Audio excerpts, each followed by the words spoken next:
The organization NaNoWriMo just issued a statement on the use of AI in the creation of a novel, and it is the stupidest thing you're going to read all day.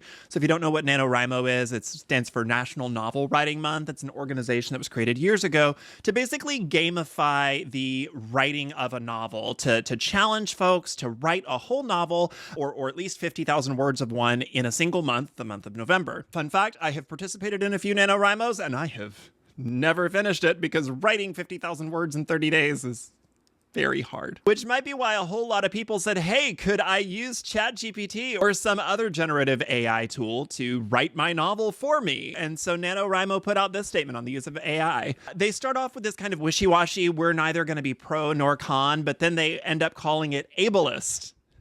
It is ableist to come out against the use of AI. These generative AI programs like ChatGPT and Midjourney were created using the stolen content of artists, writers, and other creatives without consent or compensation. It is giving talentless people who undervalue the labor, and it's Labor Day here in the United States, I think it's a rather appropriate thing to talk about today, who undervalue the labor of what it takes to be a creative person. The hundreds, if not thousands of hours that it takes to write that novel, to paint that painting, to create that piece of music. And it says, I don't need to learn those skills. I don't need to learn proper plotting, how to structure a scene, how to create engaging dialogue. All I have to do is ask a math problem to do it for me, and it is going to copy and paste a whole bunch of stuff from other people who actually did it themselves and give you the temporary thrill of feeling like you did something. If you want to talk about classes, do you have any idea how much money and free time you have to write 50,000 words in a month? One of my favorite authors is Terry Pratchett. He's a prolific author. You know what his writing advice was? 400 words a day. If you took Terry Pratchett's writing advice, you would have 12,000 words at the end of November. But we're close to the 50,000 required to beat NaNoWriMo. If you're somebody who works multiple jobs, has kids, or just has other responsibilities, this challenge is going to be really hard for you. I guess unless you cheat, which is what NaNoWriMo seems to be advocating for here. The writers, artists, and creatives whose work was stolen from are not rich people. They still have day jobs. We all still have day jobs. This is not the giant lucrative money-making endeavor that movies and TV has convinced the general public that it is. Stealing from folks who are already underpaid, who are already having to fight a copyright battle with the internet, where like every time a book gets popular, the comments under any post about it are like, hey, how can I get this book? Oh, here's this website where I got the free PDF for it. I was under the impression that NaNoWriMo existed to just get words down, because you can edit a bad manuscript, but you can't edit nothing. And the hardest part for a lot of new writers is simply getting that first draft done. And if you can make it a game, if you can make it a challenge, if you can get some friends together and just say, you know what, we're going to just put as many words on paper as we possibly can. It might be a mess. It might be terrible.